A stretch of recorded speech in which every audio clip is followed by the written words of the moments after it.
Captain Sarah Chun stared at the dead console screen and felt her heart sink. The main engine had finally given up after 3 days of warning signs. Now the cargo ship Endeavour drifted in empty space like a dying whale. "How long do we have?" she asked her engineer. Marcus Webb wiped grease from his hands with a dirty cloth. His face was grim. "Life support will last maybe 6 days. The engine is completely dead.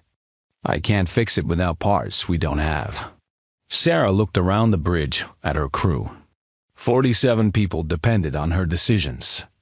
They were 3 weeks away from the nearest human colony, traveling through a region of space where few ships ever came. Their emergency beacon had been sending distress calls for 2 days. But space was vast and empty. "Keep working on it," she told Webb. "Maybe you'll think of something." But she knew he wouldn't. The Endeavour was an old ship, already past its prime when Sarah bought it 5 years ago. She had been hauling mining equipment to the outer colonies, trying to make enough money to retire. Now it looked like she would die out here with her crew. On the 3rd day, something changed. The ship's sensors picked up a contact approaching from the direction of deep space. Sarah hurried to the bridge, her heart beating fast. Maybe someone had heard their distress call.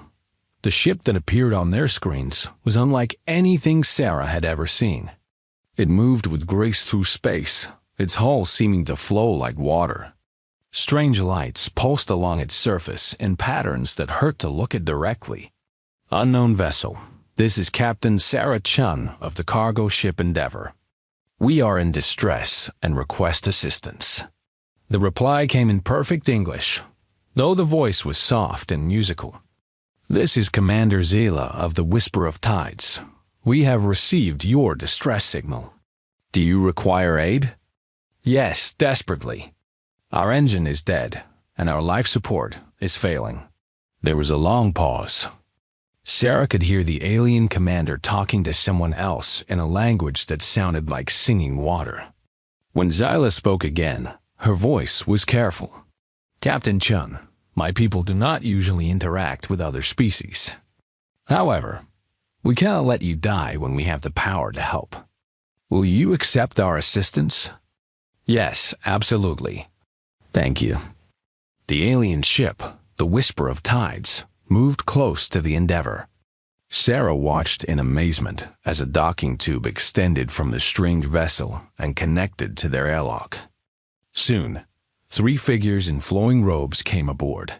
The aliens were tall and thin, with pale blue skin and large eyes that seemed to hold starlight. They moved like dancers, every gesture smooth and purposeful. Commander Zela was the tallest, with silver marks on her forehead that shifted like living metal. "Your people are suffering from oxygen poisoning," Zela said, scanning the bridge with a device that hummed softly. "We will provide medical aid while my engineers examine your ship." The Vatar, as they called themselves, worked like nothing Sarah had ever seen. Their medical specialist treated the crew members who had been getting sick from the failing life support.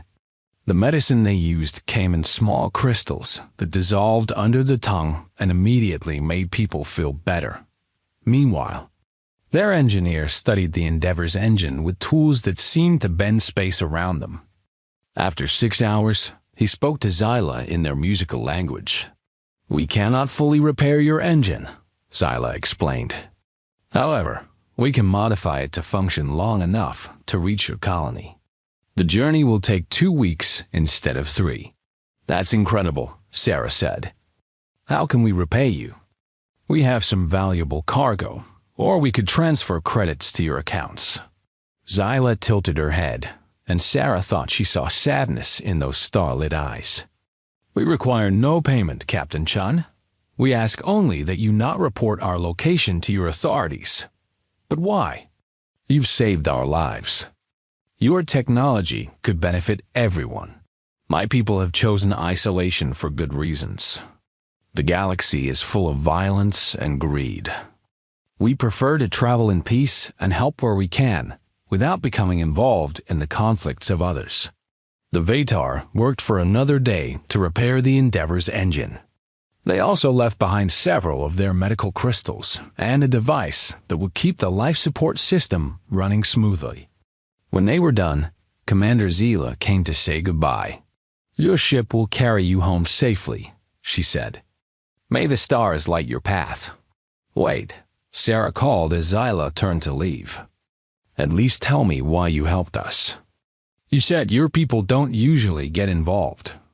Zila paused at the airlock. "Because, Captain Chun, the stars are cold enough without letting kindness die in them. Perhaps someday, when your people have grown wise, we may meet again under better circumstances."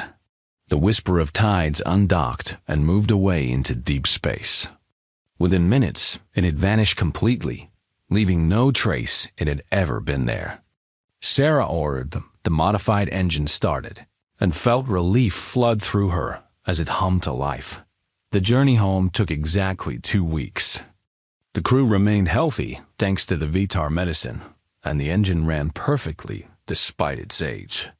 When they reached Port Helena, Sarah immediately filed a report about their rescue. The colonial authorities listened to her story with polite skepticism. No one had heard of the Vatar. There were no records of ships matching the description of the Whisper of Tides. Some officials suggested that oxygen poisoning might have caused hallucinations, but Sarah knew what she had seen. She kept the medical crystals as proof, and more importantly, she kept the memory of Commander Zila's kindness. Every member of her crew remembered the aliens, who had saved their lives and asked for nothing in return. Sarah retired from shipping after that voyage, but she never forgot her debt to the Vitar. She told the story to her children and grandchildren, making them promise to remember.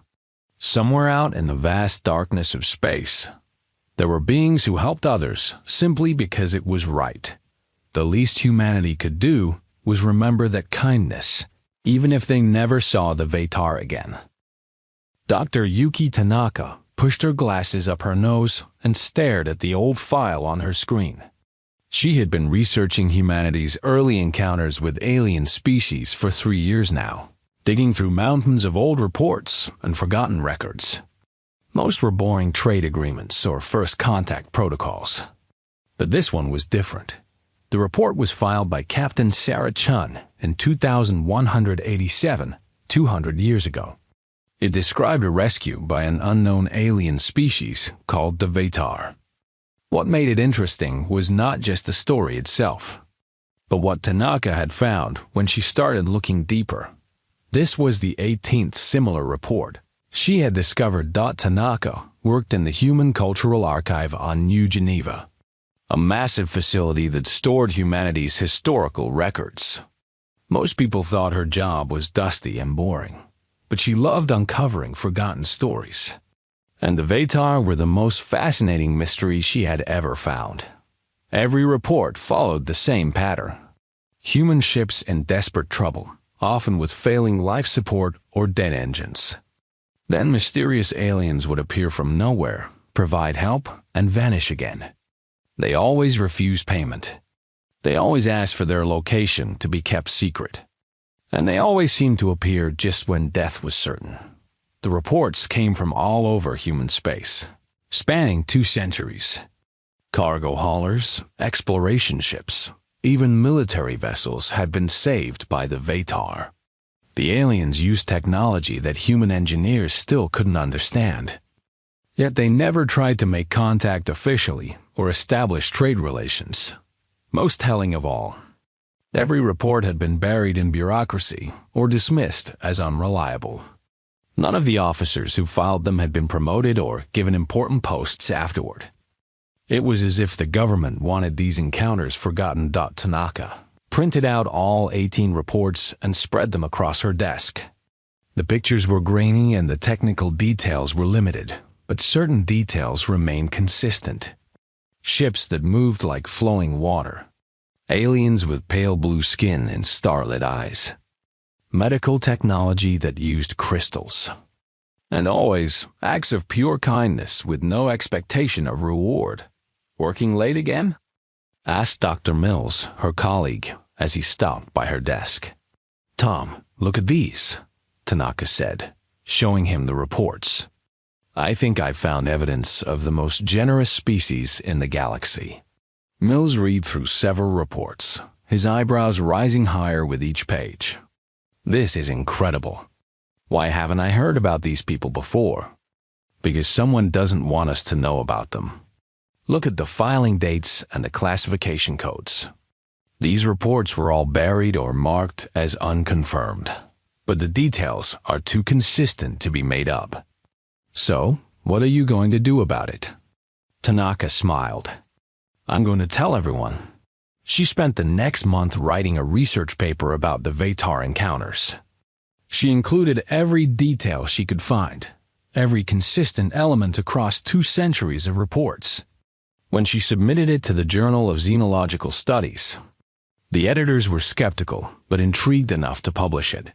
The paper created a sensation in academic circles, then spread to the public through news networks and social media.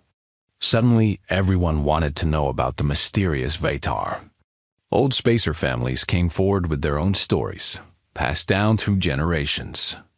Most couldn't be verified, but they all described the same kind beings who helped without asking for anything in return. Captain Sarah Chun's granddaughter, Maria Santos, gave interviews about the medical crystals her family had preserved. When tested, the crystals showed molecular structures that human science couldn't reproduce.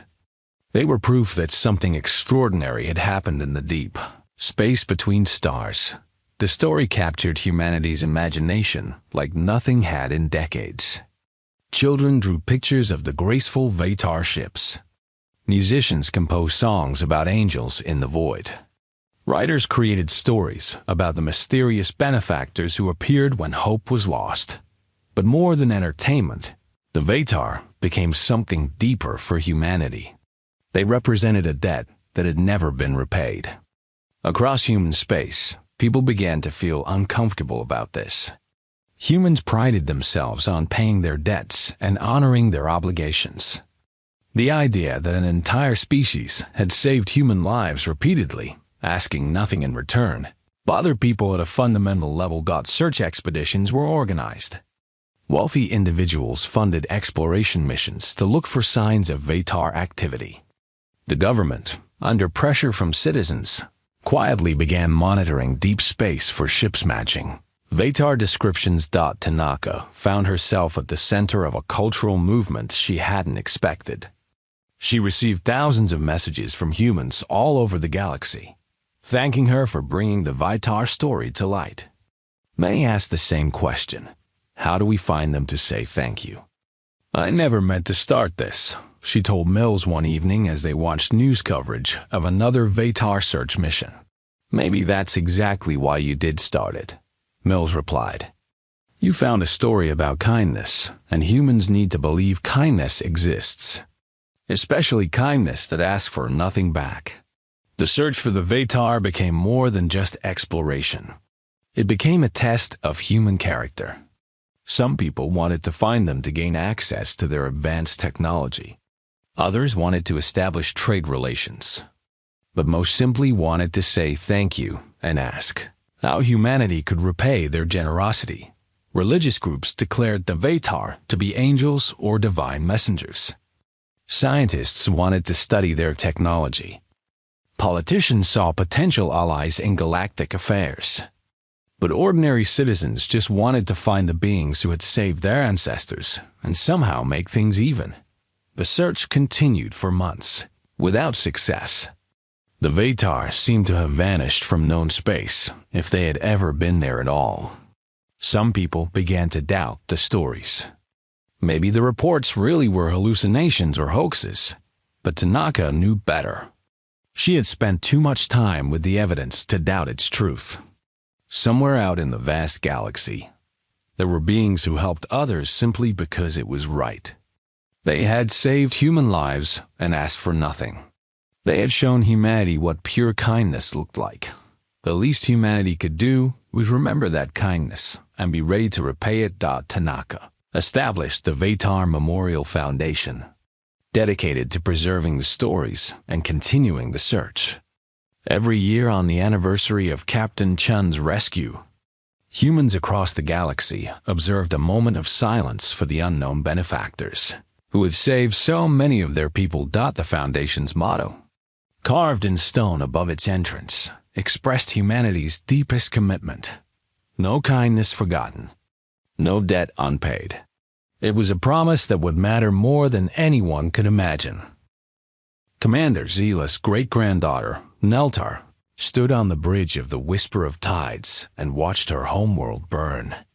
The ship that bore her ancestors' name was one of only 12 Vatar vessels that has escaped the initial attack. Below them, cities that had stood for thousands of years were being reduced to ash and ruin. The attackers called themselves the Sarthex Hegemony, an alliance of 6 aggressive species that have been expanding across this region of space for the past 50 years. They demanded tribute from weaker civilizations, technology, resources, and complete submission to their rule. The Vatar had tried to remain hidden as they had for centuries. Their homeworld lay deep within the Dark Nebula, a region most species considered uninhabitable due to dangerous radiation and navigation hazards. The Vatar had learned to live with these conditions, using them as natural protection from the outside galaxy, but the hegemony had found them anyway. Status report, Neltar asked her science officer. Mordain. 17 cities destroyed completely. The civilian evacuation ships are under attack. We've lost contact with the rescue fleet. Mordain's voice was steady, but Neltar could see the pain in his starlit eyes. The Sarthex had come without warning or negotiation. Their massive warships had emerged from hyperspace and immediately begun orbital bombardment. When the Vatar tried to communicate, asking why they were being attacked, the hegemony's response was simple: submit or die. The Vatar were advanced in many ways, but they had never been warriors. Their ships were designed for exploration and rescue, not combat. Against the hegemony's military fleet, they might as well have been throwing stones at a mountain. Incoming transmission from the surface, reported the communications officer. The face that appeared on the screen was that of Elder Silvar, the leader of the Vatar Council. Behind her, Neltar could see smoke and fire from the burning capital city. The hegemony has given us one final chance to surrender, Silvar said. They want our gravitational manipulation technology, our medical knowledge, and half our population as workers. If we refuse, they will destroy every city on the planet. Neltar felt anger rise in her chest, a rare emotion for peaceful people.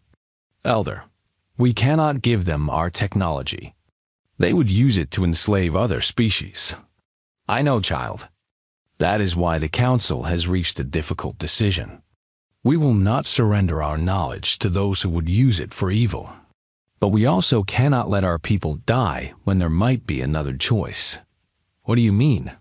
Silvar's expression was sad but determined. Your ancestor Zila left detailed records of her encounters with the humans. She believed that species had the potential for great good if they learned wisdom. Perhaps it is time to discover if she was right. Neltar understood immediately. The idea went against everything the Vatar had believed for generations. They had stayed hidden from galactic politics, helping others in secret but never asking for aid in return. Elder, the humans may not even remember us. Those encounters were centuries ago. Humans are known for their long memories, especially regarding debts. And our need is desperate. The hegemony will not stop with us. They will use our technology to conquer others. Someone must warn the galaxy. Another explosion shook the planet's surface, visible even from orbit. Time was running out. I will send the message, Neltar said. It took 3 hours to compose the transmission. It had to be sent on frequencies the humans would monitor in their language with enough detail to prove its authenticity. Neltar included recordings from Xylos, personal logs, and technical specifications that only someone who had actually encountered Vatar technology would know. The message was simple. This is Commander Nelter of the Vatar vessel, Whisper of Tides. Our homeworld is under attack by the Sarthex hegemony. They seek to steal our technology and enslave our people. We have always helped others in their darkest hours, asking nothing in return. Now we find ourselves in need. The children of Xyla are dying. If humanity remembers the kindness shown to Captain Sarah Chun and others like her, we ask for aid. Our coordinates are attached. As Nelter prepared to send the message, Elder Silvar contacted her again. The hegemony fleet is moving into position for a final assault, Silvar reported. They have given us 1 hour to surrender. The message is ready, Elder. But even if the humans receive it and decide to help, they cannot arrive in time to save the cities. Then we will buy them time. The defense fleet will engage the hegemony ships. We may not be warriors, but we will not die quietly. Nelter watched in horror as the remaining Vatar ships, vessels designed for peace and exploration, moved to attack the massive hegemony fleet. It was a hopeless battle, but her people fought with desperate courage. The Whisper of Tides itself joined the attack, using its gravitational manipulators to disrupt enemy formations. But there were too many hegemony ships, and they were too well armed. One by one, the Vatar vessels were destroyed. Nelter sent the message to human space, just as her ship's shields failed. A hegemony blast tore through the Whisper of Tides, killing most of her crew. As damage alarms screamed around her, Nelter watched the original Whisper of Tides, the ship that had saved Captain Chun so long ago, explode in a ball of fire. This is Admiral Kekstar of the Sarthex hegemony, came a broadcast to all surviving ships. Your resistance is over. Surrender immediately, or we will begin executing civilian prisoners. Nelter's ship was dying, but its communication system still worked. She managed to send one final transmission to human space. The hegemony is using civilians as hostages. Please hurry. Then the Whisper of Tides went dark, drifting among the wreckage of her sister ships. Below, the last cities of the Vatar homeworld burned while their people waited for salvation that might never come dot in the cold space above the dying world. Nelter closed her eyes and remembered her ancestors' words. The stars are cold enough without letting kindness die in them. She had done all she could. Now it was up to the humans to prove whether they remembered the meaning of gratitude, or whether kindness would truly die in the darkness between stars. Dr. Yuki Tanaka was in her office reviewing grant applications when the priority alert came through the Human Cultural Archives communication system. As Director of Historical Research, she received many urgent messages, but this one made her heart stop. The transmission was from the Dark Nebula, sent on emergency frequencies. The voice was musical and sad, speaking accented English in patterns she had studied for years. It was a Vatar calling for help. Tanaka's hand shook as she played the message 3 times to make sure she understood it correctly. Then she activated the Cultural Memory Network, the system that connected every human colony, ship, and station across known space. Within minutes, Nelter's plea was being broadcast to billions of humans. The response was immediate and overwhelming. On New Geneva, crowds gathered around public screens to watch the Vatar message. Many people cried when they heard the desperation in Nelter's voice. On the mining station Kepler-7, workers abandoned their shifts to volunteer for rescue missions. In the outer colonies, families who had passed down stories of Vatar rescues began calling their representatives, demanding action. Captain Maria Santos, great-granddaughter of Sarah Chun, was commanding a cargo run to the Tau Ceti system when the message reached her ship. She immediately changed course for Earth, broadcasting her intention to join any rescue effort. Within an hour, Her communication board was filled with messages from other ship captains making the same decision. But the most surprising response came from Admiral Marcus Cole, grandson of Marcus Webb, the engineer who had been saved on the original Endeavour. Cole commanded the Third Fleet from his flagship Never Forgotten. When he received Nelter's message, he did something unprecedented in military history. He called a press conference and spoke directly to the human people. 200 years ago, my grandfather was dying in space when the Vatar saved his life, Cole said, his weathered face serious on screens across human space. They asked for nothing in return except that we not report their location. They trusted us to keep their secret. Now they need our help, and they have broken that secrecy to ask for it. Cole paused, looking directly into the camera. I am requesting permission to take the Third Fleet to their aid.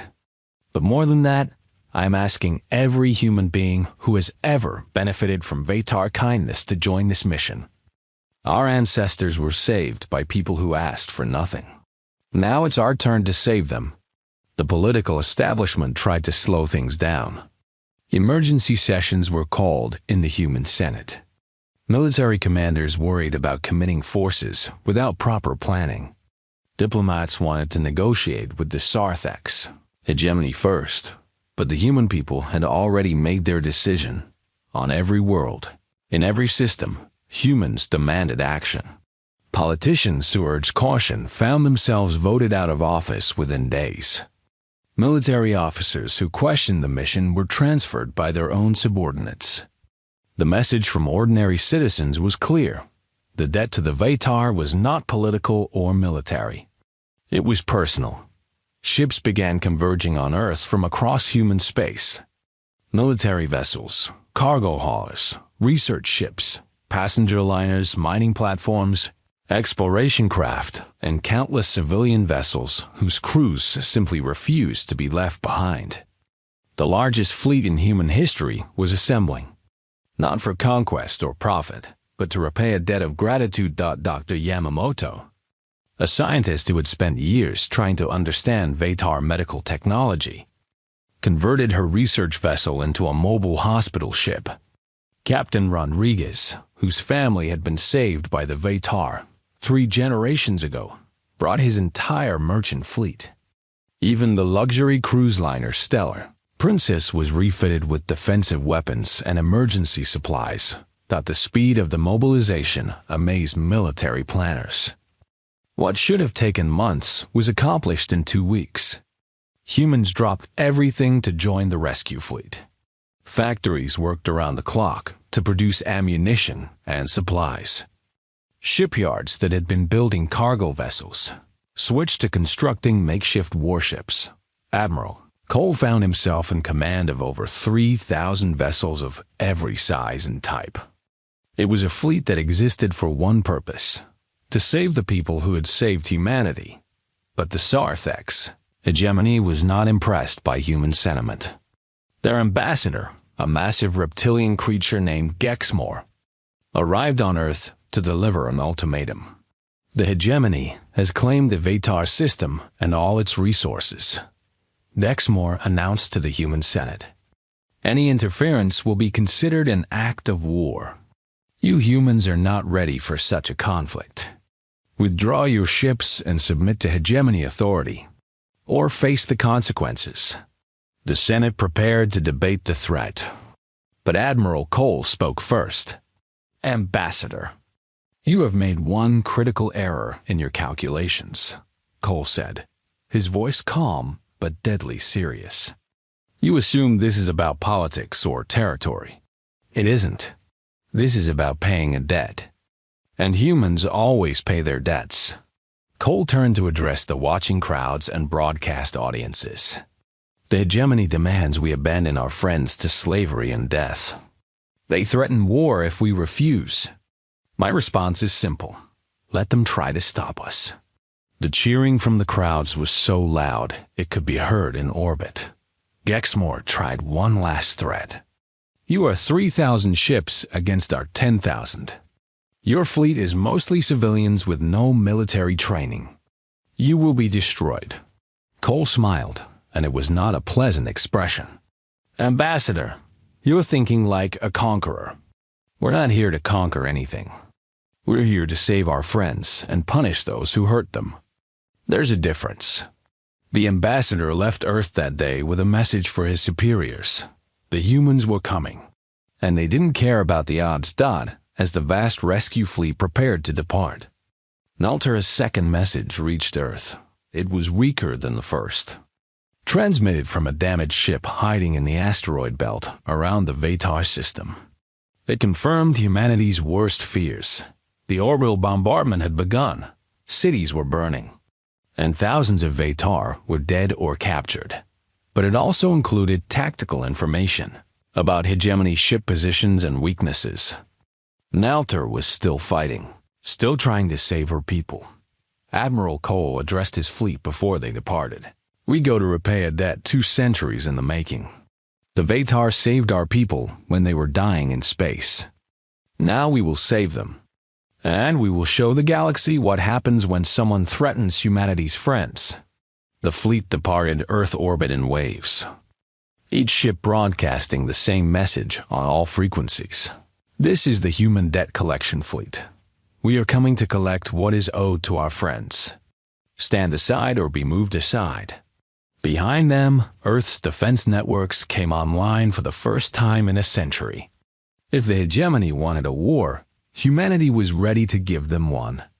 But first, they had friends to save and debts to pay. The journey to the Dark Nebula would take 3 days at maximum speed. 3 days to prepare for a battle that would determine whether kindness or cruelty ruled the galaxy. The human fleet dropped out of hyperspace at the edge of the Dark Nebula like an avalanche of stars. 3,000 ships spread across space in formations that stretched for millions of kilometers. At their head, Admiral Cole's flagship Never Forgotten led the charge toward the Vatar homeworld. What they found there made even hardened military officers sick with rage. The beautiful planet that had once been home to the peaceful. Vatar was scarred with massive craters. Entire continents showed the burns of orbital bombardment. The elegant cities that Nelter's people had built over millennia were now smoking ruins. Worse, the hegemony had positioned prisoner ships in orbit, filled with Vatar civilians to use as human shields. Admiral Kekstar of the Sarthex hegemony broadcast a message to the approaching human fleet. Turn back now, or watch these creatures die. We have 50,000 prisoners in these ships. Attack us, and we will execute them all. Admiral Cole's response was broadcast across both fleets. Admiral Kekstar, you have made 2 mistakes. First, you assume we won't find a way to save every single hostage. Second, you assume we'll let you live after threatening innocents. The Battle of the Dark Nebula began with precision, not rage. Captain Liu Zhou commanded the converted mining ship Perseverance. Her vessel looked harmless compared to the massive warships around it, but Liu had spent 20 years mining asteroids in dangerous systems. She knew how to use industrial equipment in ways that would surprise military commanders. While the main fleets engaged, Liu guided her ship through the asteroid belt surrounding the system. The Perseverance used its mining lasers to hollow out the largest asteroid, creating a tunnel. Then the ship hid inside and waited. When the hegemony moved their command vessels into what they thought was a secure position behind the asteroid field, Liu struck. The Perseverance burst from the hollow asteroid directly behind enemy lines, its mining charges tearing through unprepared ships.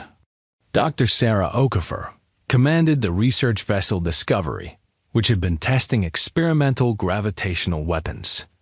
Her team had been trying to develop better space propulsion, but desperate times called for creative solutions. The gravitational projectors designed to push ships faster instead tore hegemony formations apart, creating artificial gravity wells that crushed enemy vessels. But the most devastating attacks came from the civilian volunteers. Captain Rodriguez brought his entire merchant fleet into battle against warships 3 times their size. His cargo haulers had been loaded with every weapon the human factories could produce. When hegemony ships tried to destroy what they thought were easy targets, they found themselves facing vessels that exploded like bombs, taking entire enemy squadrons with them.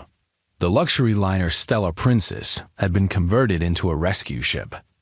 While the warships fought, Captain Martinez guided her through the battle to reach the hegemony prisoner ships. Her team used cunning torches designed for ship repair to slice through enemy hulls and rescue Vader civilians, but Admiral Kekstar was cunning. When he realized the humans were winning, he ordered his forces to retreat to a defensive position around the largest prison ship. 50,000 Vatar civilians were trapped inside, and he held a weapon to their heads. "Surrender now, or one. We'll vent the atmosphere from this ship," Kekstar broadcast. "Your precious Vatar will die in seconds." That was when the galaxy learned why threatening innocents in front of humans was a fatal mistake. Admiral Cole had been holding back his most powerful ships for exactly this moment. The Dreadnought, never forgotten, accelerated to ramming speed, its shields glowing white-hot as it plowed through the hegemony defensive line. "This is Admiral Cole to all human forces," came the broadcast. "Anyone who harms civilians dies. No exceptions, no mercy, no survivors."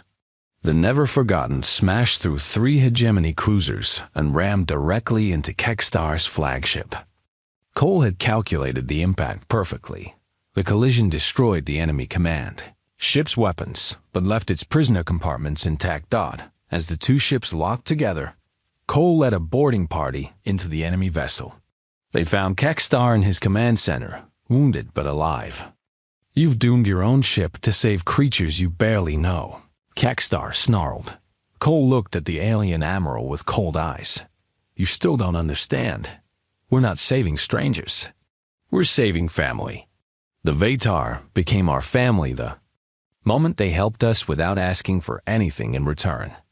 Cole's boarding team secured all the prison ships within 2 hours. The Vatar civilians were rescued and transferred to human medical vessels. Nalta herself was found unconscious in the wreckage of her ship, badly injured but alive. With the hostages safe, the human fleet's true fury was unleashed. The battle that followed was less a military engagement than an execution. Human ships that had been carefully avoiding civilian casualties now showed no restraint toward their enemies. Mining vessels used their industrial lasers to cut hegemony warships in half. Research ships turned their scientific instruments into weapons of terrible efficiency. Most frightening of all were the civilian volunteers. Cargo pilots who had never fired a weapon in anger fought with the desperate courage of parents defending their children. Their ships were outgunned and under-armored, but they flew with a reckless determination that terrified their enemies. The Sarthex, hegemony had conquered dozens of systems through overwhelming force and ruthless tactics. But they had never faced an enemy that fought not for territory or resources, but for the simple principle that good people should be protected and evil people should be stopped. Within 6 hours, the hegemony fleet was destroyed or scattered. Some ships escaped to spread word of their defeat. Others surrendered and begged for mercy they had never shown to others. Admiral Cole broadcast a message that would echo across the galaxy. To any who threaten the innocent, this is what happens when you mistake human compassion for human weakness. We are slow to anger, but when we are angry, we are terrible. Learn from this or experience it yourself. In the aftermath of the battle, human medical teams worked around the clock to treat wounded Vatar. The Discovery used its gravitational technology to help stabilize the planet's damaged ecosystem. Cargo ships brought supplies and prefabricated shelters to replace the destroyed cities. Neltar, recovering from her injuries, met with Admiral Cole in the human fleet's medical ship. "We can never repay what you have done for us," she said, her voice weak but grateful. Cole shook his head. "Commander, the debt was ours to pay. Your people saved human lives for 2 centuries without asking for anything. We just returned the favor. And now? Now, you have a choice.